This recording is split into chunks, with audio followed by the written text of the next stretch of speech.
Yay! So, I'm so lucky today because yun ang Amerikano sa kanya, asa may gift siya sa akin. Wala akong gift sa kanya, kasar. Wala akong pera pambili, guys. Charot lang. Kasi nga, mansari namin ngayon, 4th day of July. Mayroon siyang gift sa akin. Ito yun, oh.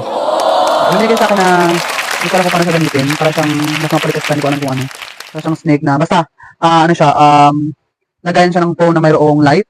Parang ring light na, parang isang ano lang, ring light with pin para, pindutan and lagayan ng cellphone. Tapos ang galing niyang gamitin kasi ikailangan mo lang siya i-clip doon sa pwede mong pagklipan sa bahay ninyo. Dito sa akin, nilagay ko lang sa my bed. So, may pindutan siya, meron siyang may power, may plus, minus. Tapos ito siya, kapag ipipindot mo yung on, malamang ilaw siya. Yan. Yun ang ganap niya sa cellphone na ginamit ka sa cellphone niya sa tinry ko. Di ba? Ang ganda na enhance na yung lighting. Diba, pwede na ako mag-record kapag gabi, pwede na ako mag-video ng mga kaganapan ko tuwing gabi. Di ba? Ang lakas ng ilaw niya pati.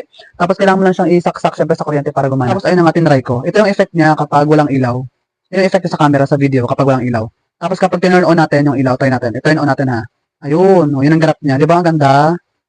Diba tapos plus din pa tong kwarto kasi nga, di ba nilagyan ko nakaraan ng black curtain. So yun ang ganap niya kapag nakabukas ang ilaw. Di ba? Ang ganda. Tapos ayun nga, ganda-ganda ako sa na to, sa gamit na to. At ayun, may binigay na naman sa akin si asawa. Syempre, di ba galing niya ako kasi wala akong binigay sa kanya.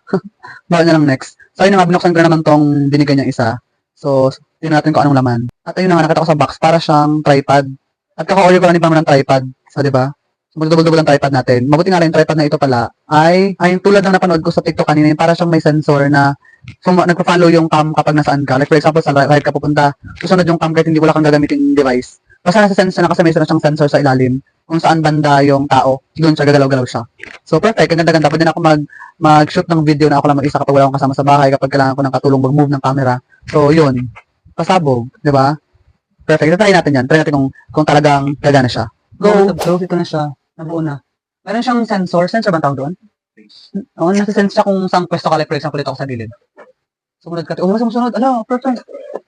Totoo nga, nandito ako sa gilid. Mga dito. Sinusundan niya ako, guys. Sumusunod siya. Diba? Ayan, sinusundan niya. Nasundan ka niya.